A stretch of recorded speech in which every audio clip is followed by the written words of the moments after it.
Please let me start. Good afternoon, everybody, and I'll start by acknowledging, some people who are here. I think the MC may have already established the protocols, but I'll still go ahead and acknowledge. I'm mindful that the program we have today started from, from 8 a.m. this morning.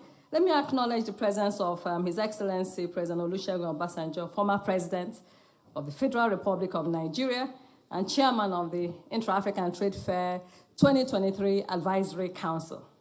I'll also acknowledge Honorable Yahya El-Wathik, the Deputy Minister of Trade and Industry representing the Minister of Trade, Professor Benedict Orama, President and Chairman of the Board of Directors of Afreximbank, Her Excellency Ms. Baleka Mbete, Founder and Chairperson of the Board of Trustees of the National Liberation Heritage Institute of South Africa, NALHISA, and former Deputy President of the Republic of South Africa, His Excellency Wamkele Mene, Secretary General of the AFCFTA, represented by my dear sister Grace Koza, His Excellency Ambassador Albert Muchanga, the AU Commissioner for Economic Development, Trade, Tourism, Industry and Minerals, Mr. Jean-Louis Ekra, former President of the African Export-Import Bank and Deputy Chairperson of the IATF 2023 Advisory Council, members of the Diplomatic Corps, members of IATF Advisory Council, captains of industries, chief executive officers and their representatives, distinguished ladies and gentlemen, and members of the press. A very good afternoon to you all. It is my pleasure, my great pleasure, to welcome you to this business roadshow on the Intra-African Trade Fair under the theme Promoting Egypt-Africa Trade and Investment under the African Continental Free Trade Area as we launch the road to Cairo. The road to Cairo has been made possible by Egypt accepting to host the third Intra-African Trade Fair, which we hold in this very historic and progressive city of Cairo at the Egypt International Exhibition Center and Al Manara International Convention Center from November 9th to 15th, 2023. Today's roadshow will provide you all, especially the business community, with critical information on the IATF, the relevance to Africa's transformation and integration ambitions. It is indeed quite apt and even, if you like, providential that the trade fair holds in Egypt again this year, bearing in mind that it held the inaugural event, trade fair held in Cairo in 2018. But this year, it aligns with the celebration of the 60 years of the existence of the African Union and 30 years of the existence of the African Export-Import Bank. One of the main expected outcomes of this roadshow in Egypt is to empower the public and private sector of Egypt with information about the trade fair, its importance, its role in supporting African integration, and the success of the AFCFTA, but also your own role and how we expect you to play a part and benefit from the Intra-African Trade Fair. It will also serve as a rallying call for full participation of the Egyptian business community in the trade fair in November. The greatest beneficiaries of the trade fair in 2023, as we talk about intra-African trade and by extension Egypt-Africa trade, is the Egyptians themselves. I'm hoping that the opportunity will be very well be capitalized. Your Excellencies, ladies and gentlemen, let me begin by setting the context in which we conceived and championed the Intra-African Trade Fair.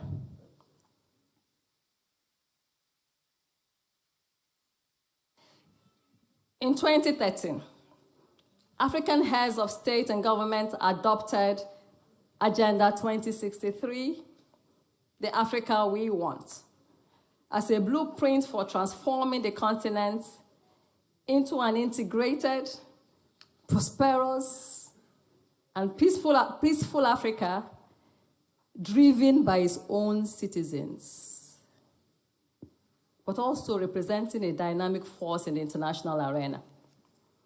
Among the first flagship projects under this Agenda 2063, the Africa we want, was the establishment of the African Continental Free Trade Area to stimulate intra-African trade and advance economic integration. The historic agreement establishing the AfCFTA was signed in 2018. It entered into force on 30th of May 2019, and under which trading commenced on the 1st of January 2021. The AfCFTA has created the world's largest free trade area since the creation of the WTO by number of participating states. United as a single market, the AfCFTA creates a market of 1.3 billion people, combined GDP of over 3.5 trillion. It makes it the 5th largest economy globally in terms of GDP. The AfCFTA promises to revolutionize trade, reshape markets across the region, and boost output in the manufacturing and services sectors. It will fundamentally transform trade, Africa's economic structure, reduce our continent's reliance on the export of raw and primary material commodities. It promises to create opportunities for our youth, and it also promises to break down the artificial borders that have for so long divided us. Indeed, at the bank, we are constantly reminded by our president, Professor Rama, that the AfCFTA offers us the opportunity to shake off once and for all the shackles that have held us back, including market fragmentation, lack of economies of scale, reliance on the export of primary commodities, underdeveloped regional value chains, and tariff and non-tariff barriers to trade, the result of which has been a very low percentage of intra-African trade, averaging around 16%, depending on the statistics you choose to work with, and the continued outsourcing of our development ambitions. Distinguished guests, as we gather this afternoon, the collective task at hand is for all of us to fully support the implementation of the AfCFTA in order to address the challenges of market fragmentation within the continent, which has for so long worked against us over the past 60 years. It is time for Africa to take her destiny in her own hands and determine her own development agenda. However, doing so will not be easy and will require commitment, courage, and deliberate action.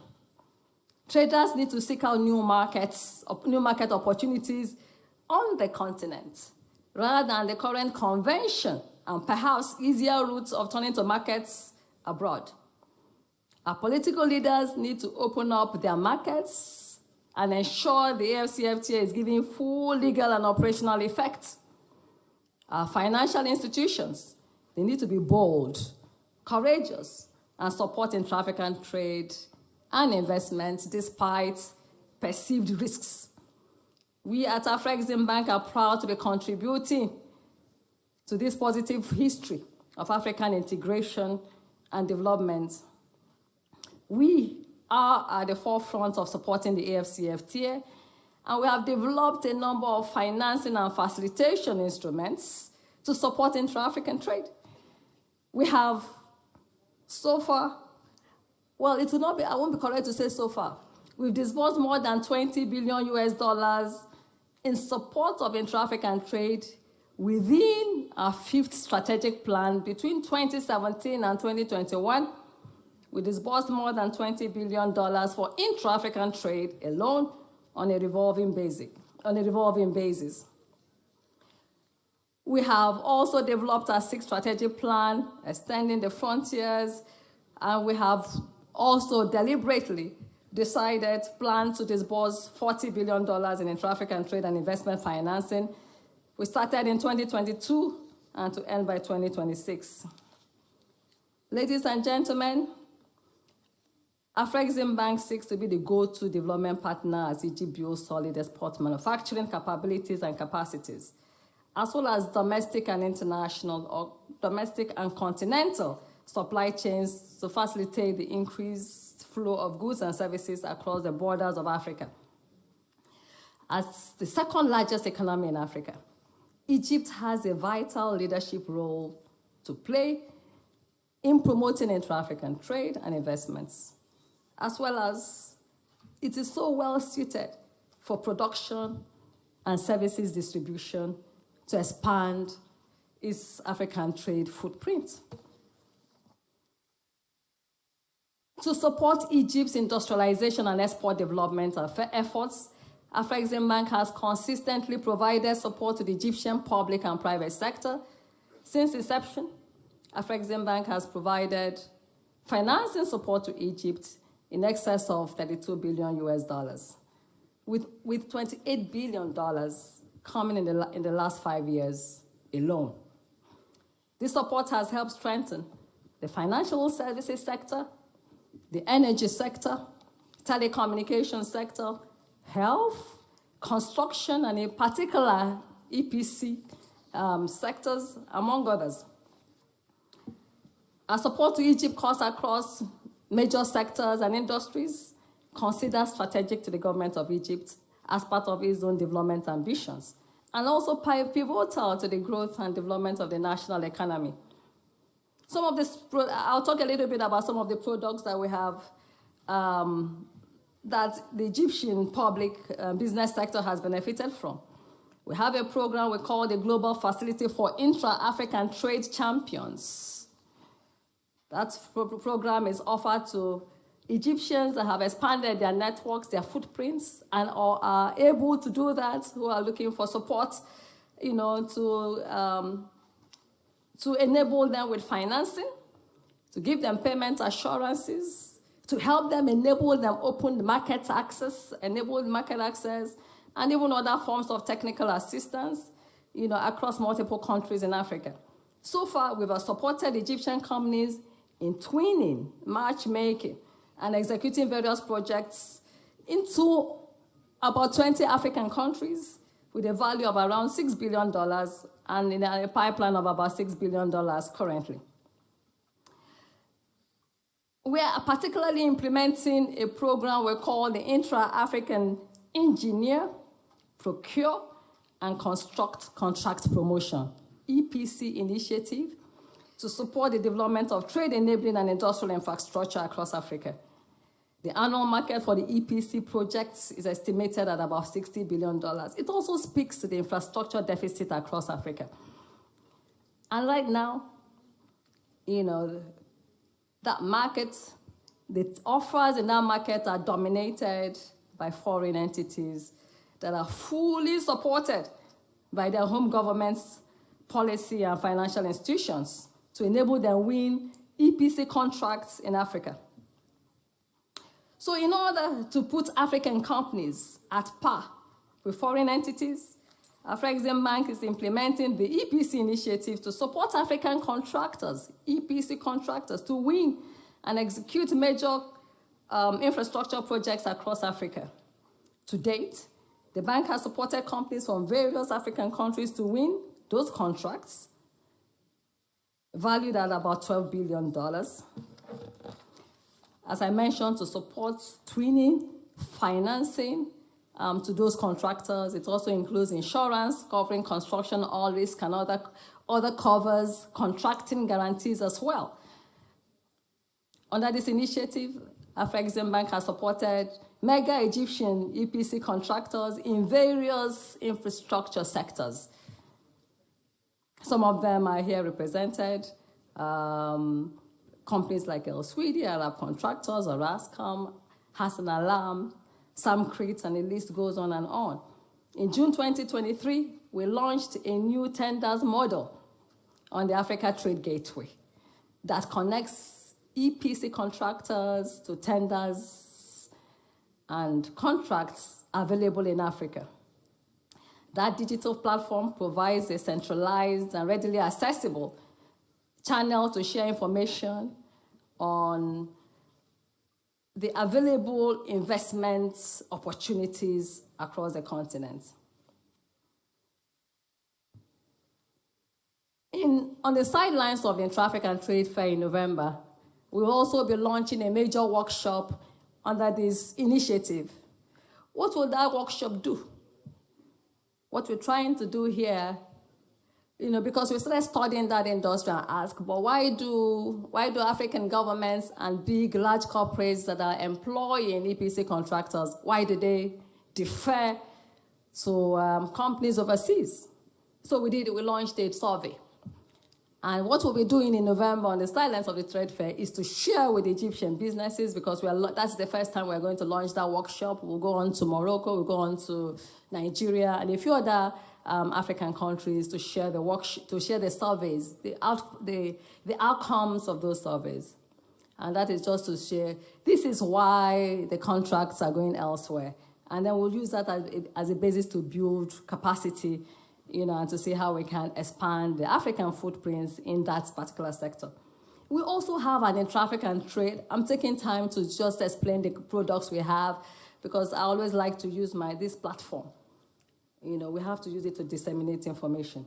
Our Intra-African Investment Finance Program supports acquisitions, joint ventures, concessions, and non-equity modes such as franchising, licensing, etc. As part of our own strategy as well, we have developed a dedicated strategy for we call it acquisition strategy.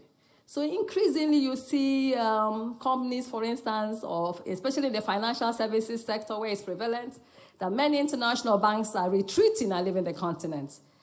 Our strategy is to support African banks, African financial services sectors, to take advantage of those opportunities and buy up those shares, as it were.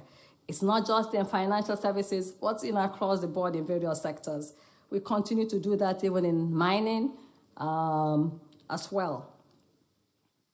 We have, for instance, in this country, approved 800 million in African investment financing facilities in favor of 3 Egyptian banks, as it undertake investments in other parts of the continent, like in Ethiopia, Cote d'Ivoire, Kenya, Uganda, and South Sudan, where they are expanding their banking services in a sense to follow their businesses, the Egyptian businesses that are going across the borders.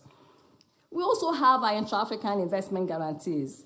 The bank provides guarantees to support investors against risk events that may impair investment rights or earnings, including expropriation, transfer restrictions, nationalization, or other government action in those countries where you're willing to invest in that may hinder normal operations, may hinder also repatriation of profits and whatever else that is at play.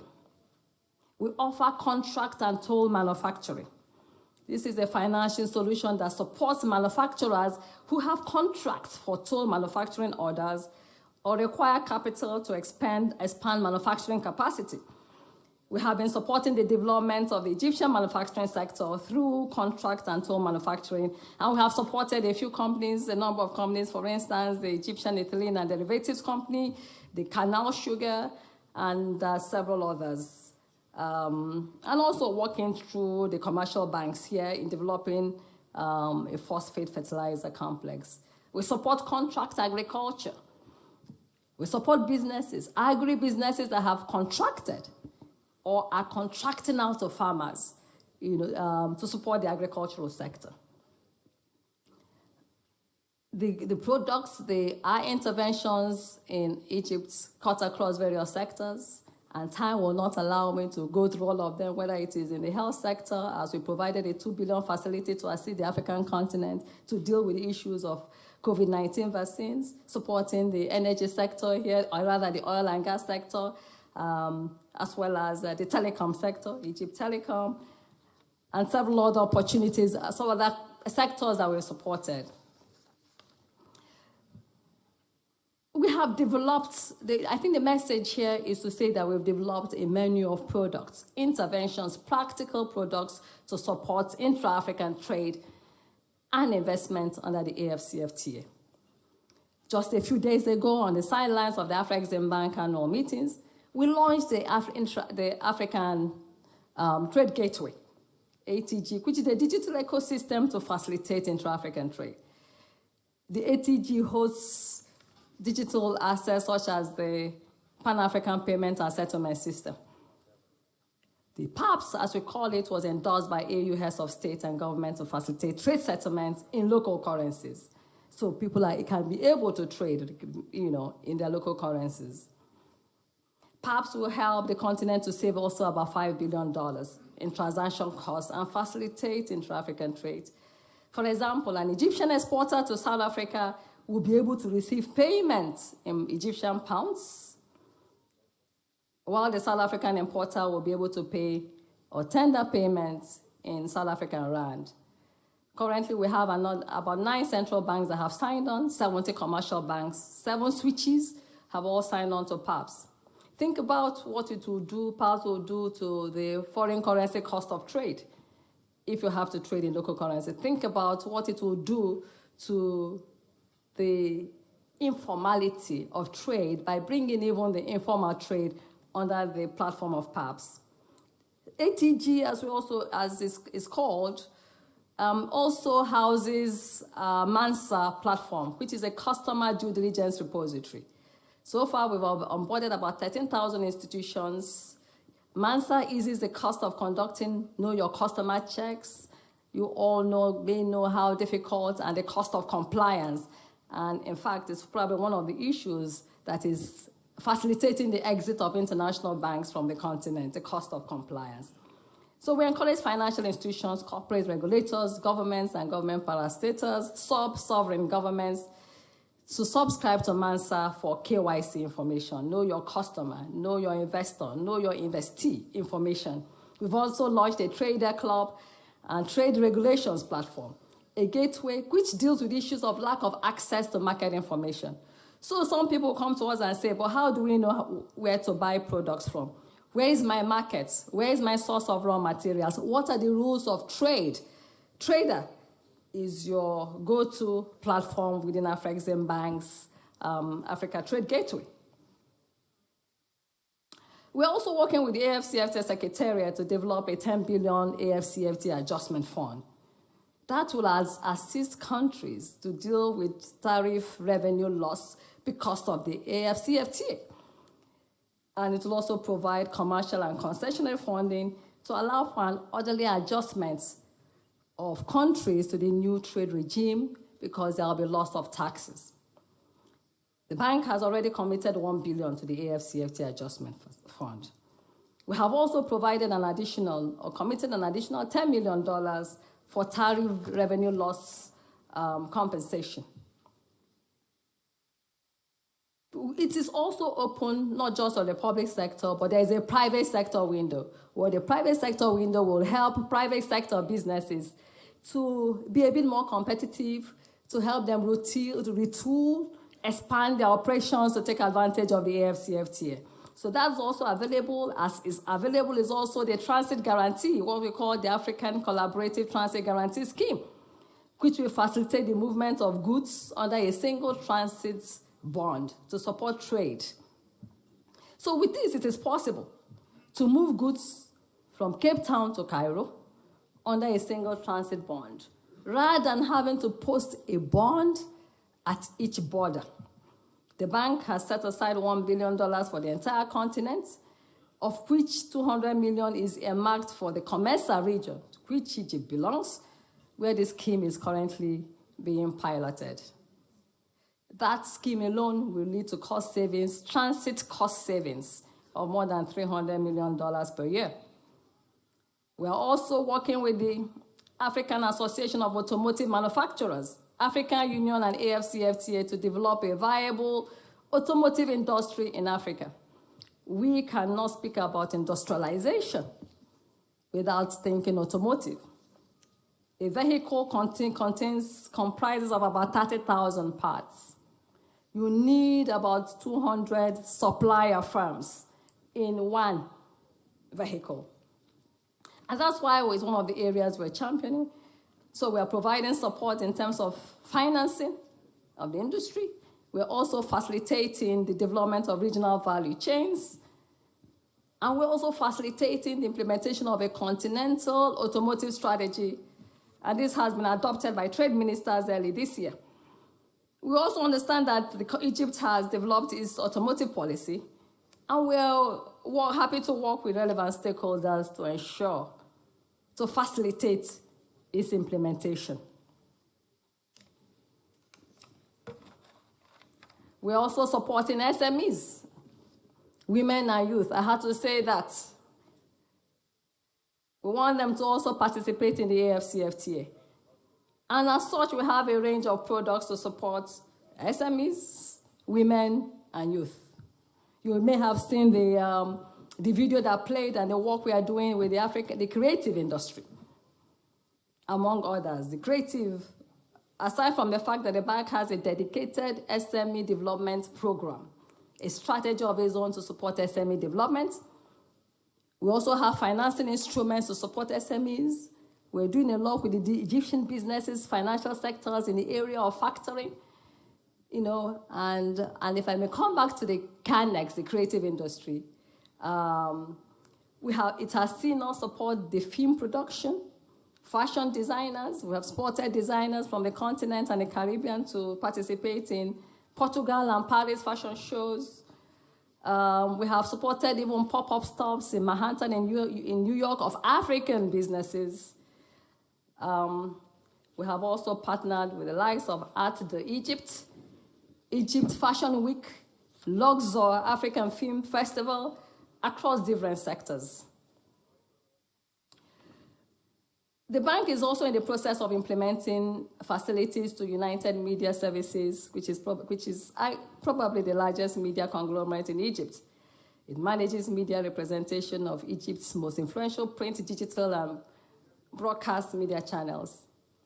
We have also partnered with the design school of Azafami to create jewelry courses and provide capacity building to young creatives in Egypt and across the continent, and even around the world.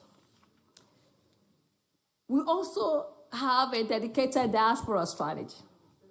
The bank inaugurated the African Caribbean Trade and Investment Forum that took place in Barbados. Some of you here participated from the September 1st to 3rd in 2022, that aims to foster development of strategic partnerships between the business communities in Africa and the Caribbean region. Following that event, several missions have been undertaken to Barbados, Guyana, Bahamas, Grenada, St. Kitts and Nevis to identify business opportunities. Quite a number. In fact, if you ask me, the greatest beneficiaries of that intervention are Egyptian businesses. What we've tried to do is to see that Egyptian businesses also internationalize from Africa and to the rest of the world, but in this particular case, also the Caribbean. For instance, a company like Evergreen in Egypt has signed a number of agreements with governments of Barbados and Kitts and Guyana for the development of fish farming and aquaculture projects in the Caribbean. That's also very important because if you can understand the island countries and what fishery we mean to them. But we are able and happy to support Africans to go there and develop that sector. The next Africa-Caribbean Trade and Investment Forum will hold in Guyana, Georgetown, Guyana, in October. We will send more information about that. As one of the largest intra-African trading nations, Egypt has a vital leadership role to play in promoting intra-African trade and investment. But how is a trader in Cairo to know the needs of the consumer in Dakar?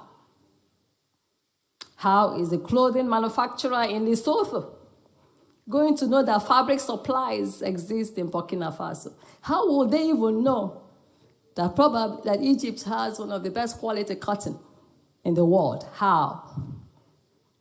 Because the way we are wired is there has not been interaction between our countries And that's why I talked about fragmented markets earlier on. It is precisely to overcome the lack of information, inaccessibility of market and trade information, that we have been working with partners to introduce Intra-African Trade Fair to support the AfCFTA. This is a platform that is held every 2 years to connect buyers and sellers across Africa, and to also connect investors to investment opportunities within the continent, to address that very point of the lack of access to trade and market information, to investment information as well. If you take, for instance, it is simply because of the lack of information that countries like South Africa, Tunisia, Morocco import around 400 million worth of leather products annually. They do so from Europe and South America. In the meantime, countries like Ethiopia, Kenya, and Sudan, which have the capacity to fulfill a substantial part of this demand, continue to export the same leather products to markets in Europe and Asia. Similarly, West African countries import meat products more than 3 billion annually from Argentina and Australia, while South Africa, while Sudan, while Mali, Namibia, Chad can supply that demand. So it is on that note that we have our work cut out for us. And we all have to be deliberate in making it happen.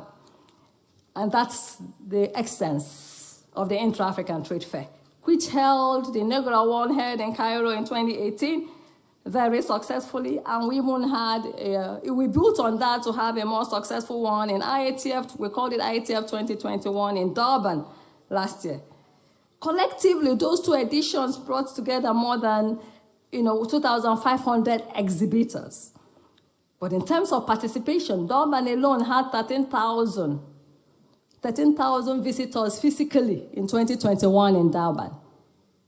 Another 12 or 13,000 were there virtually because we have a virtual trade fair. So you can imagine what the 13,000 visitors will make, at least the impact it will make on this economy and in terms of trade and market opportunities. Again, very important. Those two editions have generated over $74 billion of deals. It gives a glimpse at the immense opportunity that exists for intra-African trade. Durban alone was about $42 billion in terms of trade. In terms of how Egypt has directly benefited from the trade and investment deals that I just talked about, in 2018, out of deals worth about 32 billion in favor of Egypt, in favor all overall, Egypt accounted for almost $5 billion of that. And of that amount, 80% of that was fully implemented. So it's one thing to conclude to do the deals, but it's also another thing to implement them to closure. One of the major deals we originated during that fair was a financial advisory mandate with El Swedi and Arab contractors on the 3 billion Rufiji Dam and hydropower plant in Tanzania. At that deal, we signed, and the bank played, Afreximbank played a leading role in the almost $800 million bundle of guarantees. Many international agencies and financial institutions will not touch that transaction. But again, in the spirit of the Africa we want, where we must take our destiny in our hands, that is probably the only transaction of this size, $3 billion project, almost $1 billion in contracting guarantees that was handled end-to-end by Africans, in spite of all odds. It's also the same thing as in 2021, where we generated $42 billion of deals, of which Egypt also accounted for over 6 billion of those. In terms of the overall participation across all verticals,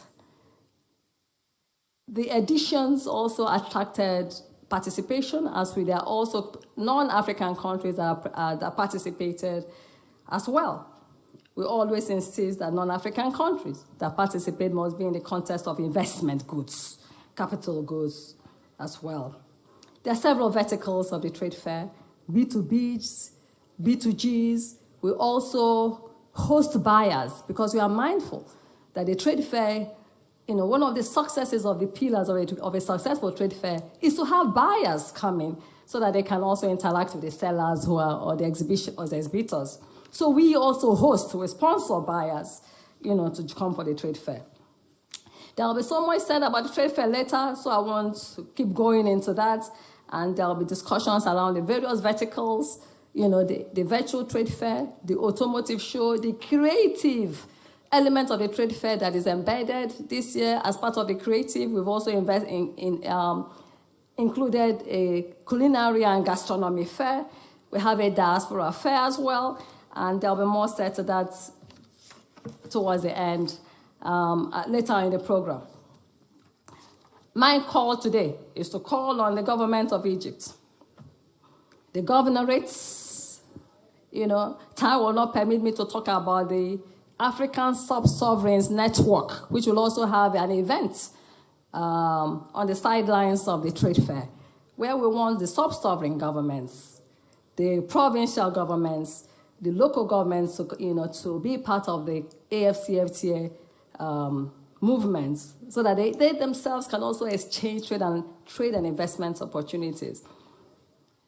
So I'll also call on the banks and private sector associations to provide support in terms of mobilizing the Egyptian business community, including women-owned businesses and SMEs, to participate and take advantage of all that the AIATF has to offer. Mind you, I might have to repeat that it offers a unique opportunity for Egyptian businesses to access this integrated market of 1.3 billion people and a combined GDP of $3.5 trillion US. I hate to sound like a broken record, but I have to keep saying it, that is a huge opportunity. As you can see, we have various interventions from the bank, and the bank has become a veritable project and trade finance supermarket. Because I haven't spoken about our equity, impact equity fund, because aside from debt, we also provide equity. I haven't spoken about our project preparation facilities, because we also help to develop projects to bankability, where we have seen gaps. But we add product offering costs across various value chains of financing, in a sense. Let me, as I step aside, reiterate that we stand as Afrexim Bank committed to supporting intra-African trade and investment. And in so doing, we are committed to supporting the government of Egypt and the Egyptian private sector to ensure that there are adequate resources, both financial and non-financial, in place to not only adapt to a world of continued turbulence, but also to thrive in the new business environments created by the AFCFTA.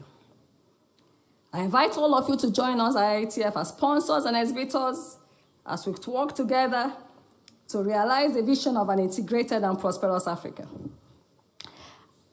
I am optimistic, but the part of the reason I'm optimistic is that I've lived here for more than a decade. I've been lived in this very town for 14 years. I haven't lived here, and I know what the country is about. I'm optimistic that Egypt will be strongly represented. I'm optimistic that Egypt will take advantage of this opportunity that I hope I have done a good job at presenting. So, as I close, we look forward to seeing you in November at IATF 2023. I'm happy today to see this gathering and to see a lot of pioneers from our Egyptian business community, Dr. Sharif Al-Gabali and Engineer Ahmed Al-Swedi, Engineer Ahmed Fikri Abdul Wahab. They are all pioneers in our business community and all interested in the African market, and all our efforts are trying to align together to do something with Africa and for Africa. Excellencies, ladies and gentlemen, good afternoon. First, I would like to thank Mrs. Awani for this speech. She gave us a clear vision about the bank activities and what the bank can offer for our business community and the African business community. I would like to extend my deep appreciation to the African Export-Import Bank for organizing this event. It's a pleasure being with you today. And I would like to take the chance to thank the African Exim Bank for its efforts and initiatives which helped to develop economic ties between Egypt and the rest of Africa. Afro-Exim Bank has a special role to support the intra-Africa trades by many tools, such as organizing the Intra-African Trade Fair, the IATF, in collaboration with the African Union and the African Continental Free Trade Area Secretariats, which is a promising chance to provide a unique and valuable platform for businesses to access an integrated African market of over 1.3 billion people with a GDP of over 4 trillion US dollars, created under the African Continental Free Trade Area.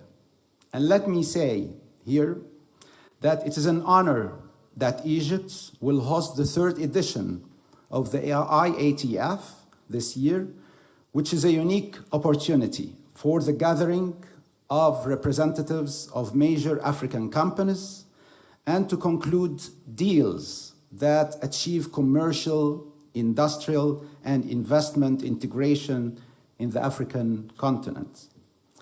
Ladies and gentlemen, I would like to take the opportunity to mention the great support provided by the African Exim Bank to the African countries through its outstanding and unique initiatives and programs to boost intra-Africa trade and to help countries decreasing side effects of international crises we are facing nowadays, such as the launch of the Ukrainian Crisis Adjustment Trade Financing Program for Africa. It's a great program of great facilities and credit facilities that the bank has developed to manage the impacts of the Ukraine crisis on African economies and businesses with a budget of 4 billion US dollars. In addition, another one of these unique initiatives is the Pan-African Payment and Settlement System, the PAPS, that was launched by the bank and adopted by the African Union as a payment and settlement platform to underpin the implementation of the African Continental Free Trade Area, which considered as an adjustment facility to support all African countries in effectively participating in the African Continental Free Trade Area. Ladies and gentlemen, Egypt seeks to explore more areas of cooperation with the Afro-Exim Bank in light of the comprehensive and sustainable development process currently underway in Egypt, notably in supporting small and medium-sized enterprises, financing Egypt's strategic imports, and enhancing Egyptian exports to Africa, in addition to encouraging the bank's involvement in financing national projects currently being implemented in Egypt. And I would like to mention here the current cooperation between the Egyptian Commercial Service, the ECS, and the bank to hold an international conference in collaboration with the Ministry of Transportation to discuss new opportunities to boost the intra-trade between African countries by creating new solutions out of the box to the obstacles facing African exporters related to the maritime shipping of the products that is made in Africa. Ladies and gentlemen, I would like to conclude with a message. In Egypt, we are committed to playing an active role in helping strengthen regional ties and building greater economic integration across the continent. And we can't achieve these goals without cooperation with our main development partners, which is considered as one of the main pillars that has a crucial role in prosperity of our African nations. Thank you so much and wish you a great event.